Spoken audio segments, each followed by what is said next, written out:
तो दोस्तों अजय देवगन की शैतान मूवी 2023 में आई superhit movie Gujarati film Vash का रीमेक है, जिसकी मेन एक्ट्रेस जानकी बोदीवाला ने इस फिल्म में भी वही सेम रोल प्ले की है। इसके अलावा यहाँ multi talented hero R Madhavan भी शामिल है, जिन्होंने इस सुपर नेचुरल हॉरर मूवी में जान डाल दी है। अगर आप इस फिल्म को अच्छी तरह से समझना चाहते हैं तो यह वीडियो देखते रहिए। आज मैं शैतान मूवी का शॉर्ट में एक्सप्लेन करूंगा, तो चलिए वीडियो स्टार्ट करते हैं। तो यह कहानी है एक मिडिल क्लास फैमिली की, जो कि देहरादून में रहते थे। इस फिल्म में 4 मेंबर है। हस्बैंड का नाम कबीर ऋषि और उसकी बीवी ज्योति एक हाउस वाइफ है और उनकी 2 बच्चे हैं। बड़ी बेटी जानवी 16 साल की है और छोटा बेटा ध्रुव 8 साल का है। एक बार यह सब लोग छुट्टी मनाने के लिए अपने फार्म हाउस जाने की फैसला करते हैं, जो कि दूर कहीं बंगला था। फिर वो चारों अपने कार में फार्म हाउस जाने के लिए निकल जाते हैं और रास्ते में ही वो लोग खाना खाने के लिए ढाबे पर रुकते हैं। वहाँ उनकी मुलाकात होती है वनराज कश्यप नाम के एक आदमी से,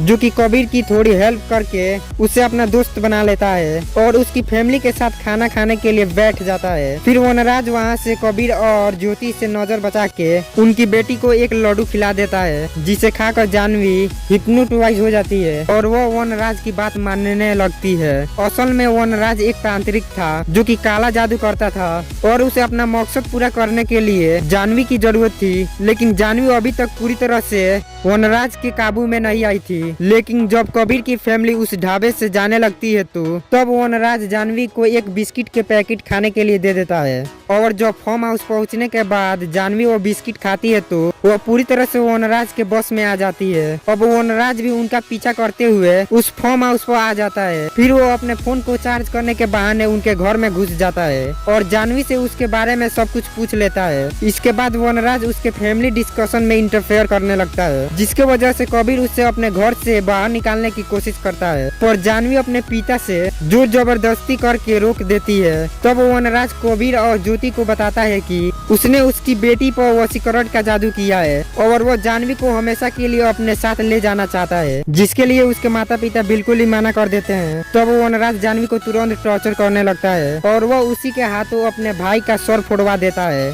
उनके घर पर पुलिस आ जाती है, क्योंकि ज्योति ने चुपके से पुलिस को कॉल कर दिया था। पुलिस से बचने के लिए वनराज जानवी को किचन में सिलेंडर के पास माचिस लेकर बैठा देता है, ताकि अगर उसके माँ बाप ने पुलिस को सच बताई तो वो सिलेंडर में आग लगा देगी। इसके वजह से कबीर अपने घायल बेटे को छुपा देता है और वो पुलिस के सामने नाटक करके उन्हें वापस भेज देता है। इसके बाद कबीर वनराज को बोलता है वो उनका पीछा छोड़ दे, बदले में वो सब कुछ देने के लिए तैयार है। तो इसलिए वनराज मान जाता है और वो उनकी सारी गहने और पैसे लेकर वनराज वहाँ से निकल जाता है। लेकिन उसे जाने के बाद जानवी अभी भी नॉर्मल नहीं होती है। तब कबीर को शक होता है, निकल के देखता है तो उन्हें पता चलता है कि वनराज वही खड़ा है, उसने उस पैसे और गहने को आग लगा दी है। फिर वो कबीर और ज्योति को बोलता है कि उसे छोटी मोटी चीजों का लालच नहीं है, बल्कि उसे तो पूरी दुनिया का भगवान बनना है, जिसके लिए वनराज को उस रात की इंतजार था। वो खास रात हजारों साल में एक बार आती है और उस वक्त काला जादू अपनी चरण पर होता है, जिसे कोई भी चीज हासिल कर सकता है अपना मकसद पूरा करने के लिए। वनराज उसी रात जानवी को अपना साथ ले जाना चाहता था, इसलिए वो दोबारा उनके घर में घुस जाता है और फिर से जानवी को टॉर्चर करने लगता है, ताकि उसके माँ बाप उसे छोड़ने के लिए तैयार हो जाए। लेकिन कबीर उसके लिए राजी नहीं होता है। धीरे धीरे जानवी की हालत बहुत खराब हो जाती है। तब ज्योति गुस्से में वनराज पर हमला कर देती है और उन दोनों की बहुत खतरनाक लड़ाई होती है, जिसमें कबीर भी बीच में आकर मारने लगता है। इससे बचने के लिए वनराज जानवी को जोर जोर से हंसने को बोलता है, ताकि उसका दम निकल जाए, जिसकी वजह से कबीर उसे छोड़ देता है। और तब वनराज उसे बोलता है कि अगर उसे मार भी दिया तो भी जानवी ठीक नहीं होगी और वो उसकी आखिरी बात मानते हुए मर जाएगी। और क्योंकि अभी अभी कबीर और ज्योति वनराज को बहुत पीटा था, तो इसका बदला लेने के लिए वो जानवी को अपने भाई को जान से मारने के लिए बोल देता है। इसलिए वो ध्रुव को छत पर से नीचे फेंक देती है। तब ज्योति और कबीर पहुँचते हैं। उन्हें लग रहा था कि ध्रुव मर चुका है, लेकिन वो अभी भी जिंदा था और बहुत ही जख्मी हो गया था। फिर वनराज बोलता है कि तुम अब भी अपने बेटे को बचा सकते हो, लेकिन उसे जानवी को सौंपना होगा। तब कबीर और ज्योति ध्रुव को जान बचाने के लिए मजबूरी में जानवी को उसके हवाले कर देते हैं, जिससे वनराज बहुत खुश होता है और वो जानवी को लेकर वहाँ से चला जाता है। लेकिन कबीर सच में उसे अपनी बेटी नहीं दी थी, बल्कि उसने वनराज के साथ एक चाल चली थी। कुछ देर पहले जब वनराज उसके घर में मौजूद था, तब कबीर ने उसके मुंह से एक ऐसी बात उगलवाई थी जिसमें वो जानवी को आजाद करने का बोला था।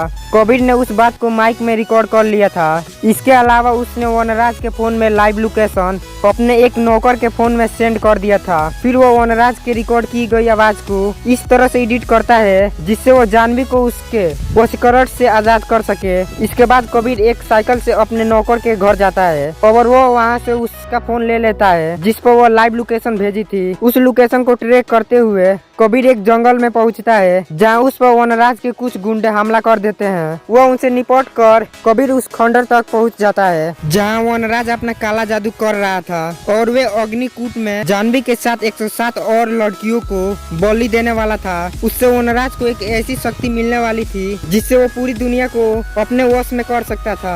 लेकिन जैसे ही उन लड़कियों को आग में भेजने वाला था तभी कबीर वनराज की जबान काट डालता है जिसके बाद वो कुछ नहीं बोल पाता है। पर उसने पहले से उन लड़कियों को यह बोलकर रखा था कि अगर किसी ने भी उससे चोट पहुंचाई तो उसे मार देना।